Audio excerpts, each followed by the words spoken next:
This is you as a Doctor Who spin-off. This is the spin-off she tells you not to worry about.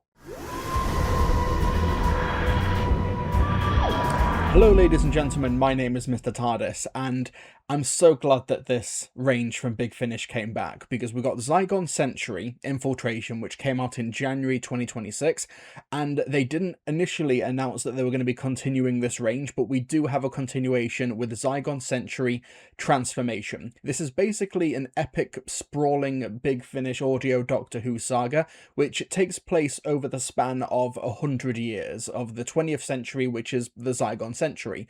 In the previous installment, Infiltration, we got episodes in 1901, 1935, and 1957, and all three of the stories and the follow-up, Transformation, effectively act as sequels to the previous trilogy of stories. 1901, The Unknowing Mirror, got a sequel this time around in 1922, The Black Cadre. We had 1935, The Miracle of Pendor Cove, which has got a sequel in 1968, An Incident in Death Valley, and we also had 1957, Double Agent get a sequel in 1974, The Coldwell Restitution, which I think conceptually is a really interesting way to not just, have 100 episodes in Zygon Century, but to give the franchise, give this range a bit of structure to make it a little bit easier to follow.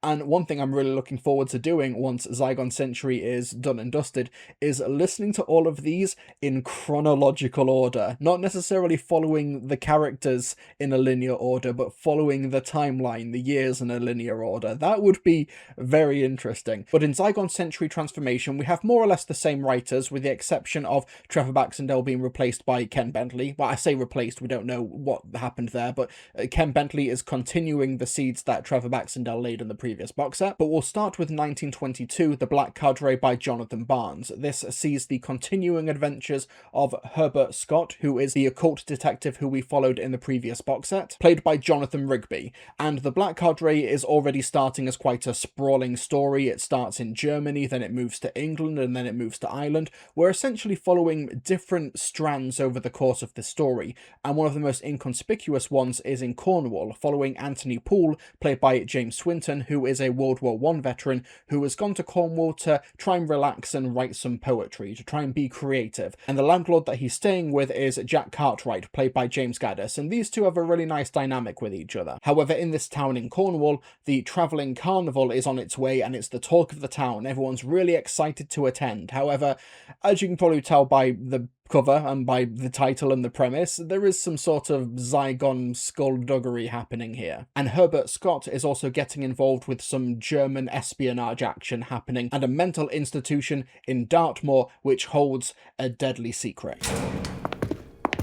Mr. Scott, you have a visitor. Hello, Mr. Scott. Well, this is wonderful. There is nothing I crave quite so much as company. Madam, I'm Herbert Scott, and you are... My name is Ilse Lange. Not the third wife of the German financier Herr Werner Lange? The same, sir. Then I am pleased indeed to make your acquaintance. Thank you. But what brings you here, to this little cell of mine? What brings me here, sir, is a single word discovered in an old manuscript. One word, 2 syllables. You know the one I mean. What word? Say it. Zygon. Exactly right. Now, we have a very great deal to discuss.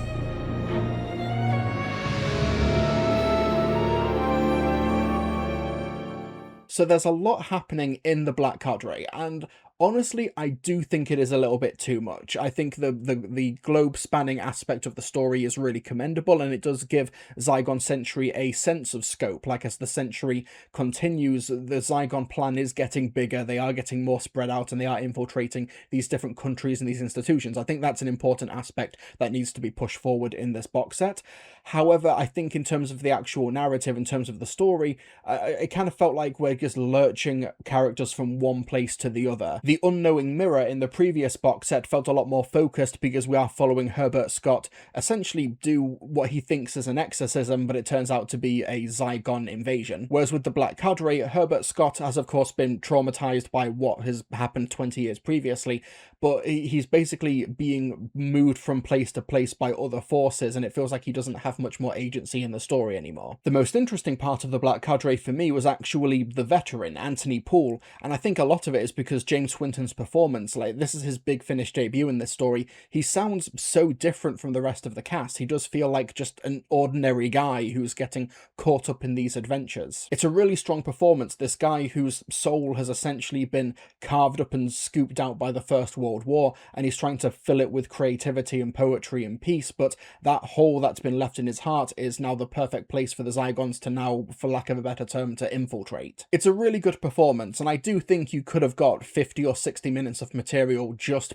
following that particular plot, and then when the carnival turns up and Anthony goes to visit, it's like, oh, okay, well, we're now back in the Zygon plot. I don't know, you know, the Black Cadre is a decent opener, but it did feel like we were just dipping and diving through these different plot threads and pieces were mainly being moved into place. I think the Black Cadre is mainly a story built on utility. It's about setting these pieces in place for future box sets and future stories, as opposed to it being a wholly substantial and wholly satisfying chapter in the Zygon Century in and of itself. What I will say, though, in the Black Cadre's favour, who turns out to be a Zygon and who doesn't turn out to be a Zygon, you know, I didn't see a lot of the twists coming, which doesn't necessarily mean that they're automatically good twists, but it does sort of set the template for these stories, as you literally cannot trust anyone. And I like the idea that in the previous box set in 1901, you had a middle-aged Herbert Scott, and now we're joining him over 20 years later, and he's a lot older. The idea that in Zygon Century, which it's just a great utility as a format, you could have these characters who aren't necessarily, you know, killed off, but do age out of the story, and then the mantle can be picked up by other characters and all these different gaps can be filled. It's honestly, conceptually, it's a brilliant idea for a spin-off. And what I think is going to happen moving forward is that many of these plot strands and these characters are going to overlap. Which brings us nicely to 1968, An Incident in Death Valley by Lauren Mooney and Stuart Pringle. So these two wrote 1935 The Miracle of Pendor Cove in the previous box set, and I think the consensus is that this was the standout of the box set, where you had this domestic abuse story with this Zygon who washed up on the Cornish coast, calling herself Vavoran, and she's played brilliantly by Charlie Russell, and she's basically this fairy tale wallflower character who gets domestically abused, and then she sees the worst of humanity, and that informs her outlook moving forward. She is an outcast from the Zygon plot on the island and the Cornish coast, and she's trying to escape all of that, but she's basically moving from prison to prison, and we follow her a few decades later in An Incident in Death Valley, and she's found her way from England in Cornwall to California in America in the 1960s, and she takes up residency with a young diner waitress called Junie, played by Paige Levy, and she becomes best friends with Junie, but in Death Valley there's a cult leader nearby, and if you've seen the cover, if you've seen the cast list, you'll know that this cult leader is the Master, played by Eric Roberts from the 1996 TV movie. And I love the idea that the American Master is playing this Charles Manson American cult leader in 1960s America. Why is he doing it? Because he's bored, he's waiting for someone, presumably the Doctor, and he just decided to take up a hobby, and as a result he's manipulating this whole community, and Vavoran is right in the middle of it.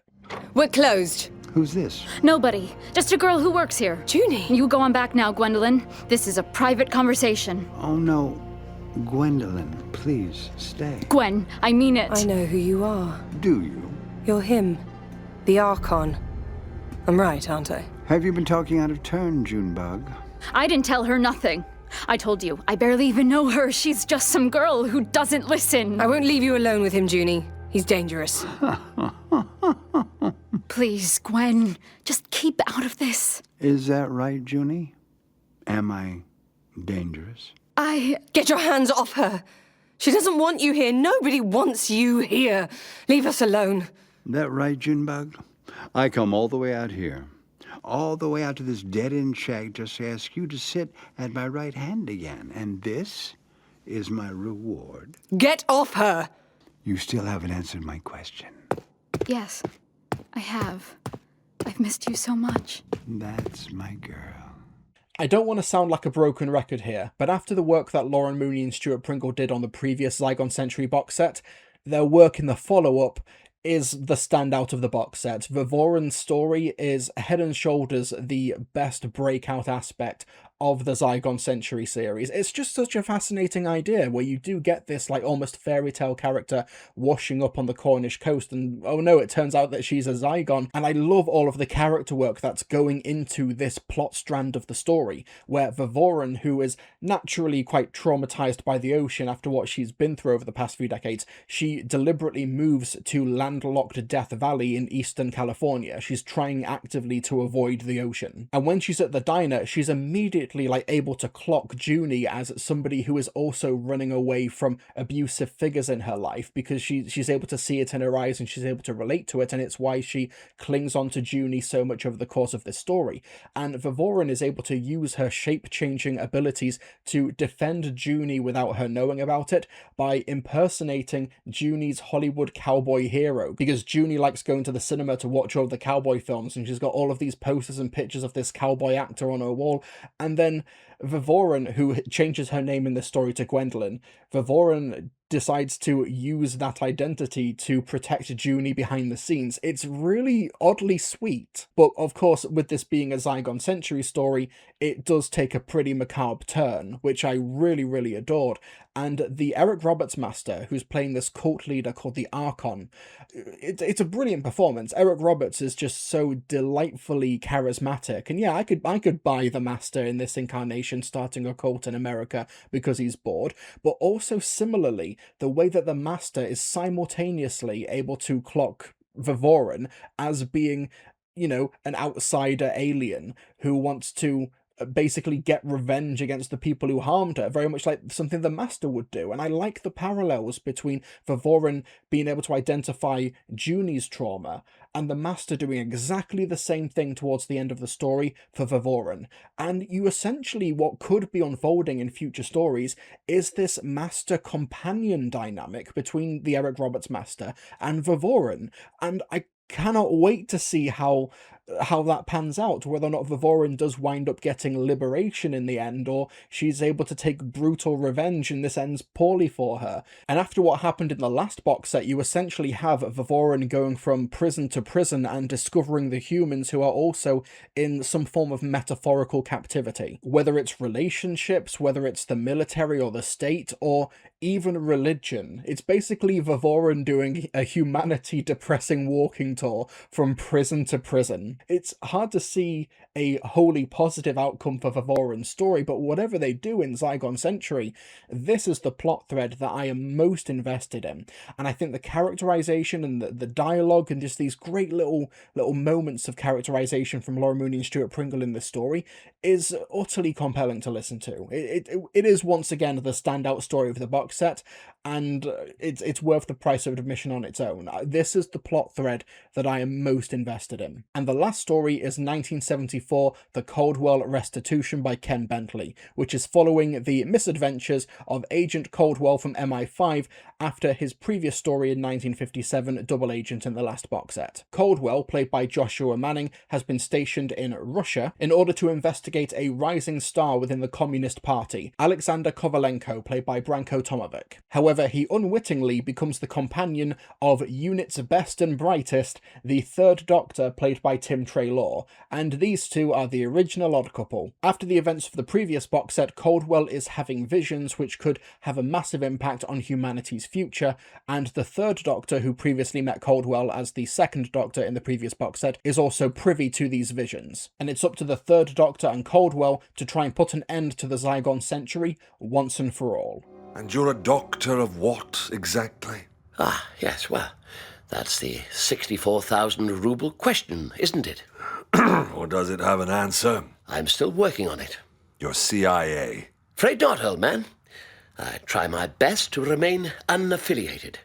That said, I'm currently serving at Her Majesty's pleasure, for want of a better description. Doctor, you say? The definite article. That's right. It does ring a bell. Something to do with an island somewhere. An island? A dark shard in a darker ocean. But I thought that was a dream. Deja vu, old man. I just don't know. But Doctor, what are you doing here? My associates and I have reason to believe that the British Secret Services have been infiltrated by an alien species of shapeshifters called Zygons. Much like the double agent story in the previous box set, this Doctor story is the most conventional of the box set, for better or for worse. I think that it is a unique, unit story. This is the third Doctor grounded and working for UNIT, who apparently have a Russian arm of their organization, which is interesting. I think your enjoyment of this story is going to be based on how recently you've listened to Double Agent in the previous box set, because this clearly is a sequel. We are following, it's a different incarnation of the Doctor, but we are following the same character. We're following Caldwell. And for me, Double Agent was the weakest story of that particular box set, so I haven't really retained much from that, unfortunately. Big Finish released so much, I genuinely just don't have the time to go back and listen to previous box sets, which I'll cop to that one. That's an issue on my end, but it may inform your opinion on this particular story. What I will say is that, if memory serves, if this is trying to be a Cold War type of story, whereas the previous one was trying to be like a James Bond 1960s story, I think that the Caldwell Restitution utilizes its Doctor incarnation more effectively. I think that the second Doctor, while not wholly anachronistic in the previous story, I think the third Doctor in this one, in the Cold War thriller, is a much better fit. I do like the dynamic between Agent Caldwell and the third Doctor. There's a really great moment when they're staking out in a car, and the third Doctor is like, well, can't we book a hotel, man? And Caldwell is like, no, we're staying in the car. And I thought that was really funny. But then in the second half of the story, once everything with the Zygon plot is being revealed, it does just become a much more generic Doctor Who story, and the third Doctor gets imprisoned and interrogated by the Zygons, and it does just become your more bog standard Doctor versus Zygon story, which has some interesting ideas, and I'm looking forward to seeing if the third Doctor does return in the next installment of Zygon Century. It'll be really funny if we skip over an incarnation and go to either the fourth or the fifth Doctor, because the closing moments of the third Doctor in this story, it would just be unintentionally hilarious if the third Doctor doesn't immediately follow up on it. He's like, oh, it's a top priority to investigate the Zygons, then just doesn't do it for several years. When it comes to Doctor Who Big Finish Cold War thriller pastiches, this one doesn't really hold a candle to The Shadow Vortex with the War Doctor by David Llewellyn, but you know, it's a high bar, but that is my bar. But it's a decent thriller that is sowing seeds for clearly future Zygon Century stories that I can't wait to listen to. I'm so invested in the Zygon Century, man. Like, this is such a great spin-off idea. Really, really good stuff, and I think it's one of the big surprise great ranges from Big Finish coming out at the moment. I highly recommend you check it out if you haven't already. Because, folks, I am locked in on Zygon Century, particularly the Vivoran storyline by Lauren Mooney and Stuart Pringle. I really can't wait to see where they take that. It really is the standout of the box set, where the Black Cadre and the Caldwell Restitution, they're fine stories, but they are basically moving pieces in place for other installments in Zygon Century, which is a bit of a shame, but they do have some really strong character moments that I really did engage with. I think as a box set overall, Infiltration is the stronger box set, but Transformation is, you know, it's no slouch either, and it's doing a lot of narrative utility if this is going to be an ongoing range. But anyway, that's my review of Zygon Century Transformation. I want to know what you folks thought about it in the comment section below if you've listened to it, or if my review has convinced you to dive in and check out the range. Hit the like button, hype the video, subscribe for more Doctor Who Big Finish reviews, and folks, I'll see you all next time.